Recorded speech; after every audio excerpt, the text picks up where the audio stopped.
ঘটনাটা হয়েছিল কি, আমার শাশুড়ির সাথে আমার সাথে একটু বাদ ছিল। তো আমি তার সাথে একটু খারাপ বিহেভ করছি দেখে সে তার ছোট ছেলেকে না বলে তার বড় ছেলের কাছে চলে গেছে। তো এটা তার ছোট ছেলে জানতে পারছে, জানার সত্ত্বে সে আমারে মারধর কিছু করে নাই। সে কি করছে, বাজারে গেছে, বাজারে যেয়ে 2 কেজি আঙ্গুর ফল আনছে। আইনা ওই আঙ্গুর ফলটি সব আমারে খাওয়াইছে। এখন তো ভাই ওই আঙ্গুর ফল খাইয়া তো আমার অবস্থা খারাপ। পর আমি মেম্বারের কাছে বিচার দিলাম যে এই ঘটনা এই ঘটছে আমার সাথে। আচ্ছা ভাই আপনি বলেন, ও যে কাজটা করছে, কাজটা কি ঠিক করছে ভাই? আমি যেন হাঁটতে পারতেছি না, বইতে পারতেছি না, প্রচুর ব্যথা করে। আচ্ছা, আমরা একটু ভাই আপনার কাছে জানি।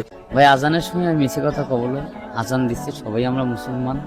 বিষয় হচ্ছে কি, মহিলা মানুষ ঘরের বউ হোক, তাকে যদি মারধর করি, চিল্লাচিল্লি করি, পাড়ার লোকজন শুনবি, অনেকেই অনেক খারাপ কথা কবি। যে আমার মাথায় এটা পিলান আসলো, যোকে আমি ভাতে মারবো যাতে হাঁটতে না পারে, আর না হাঁকলে তো খাইতে পারবে না।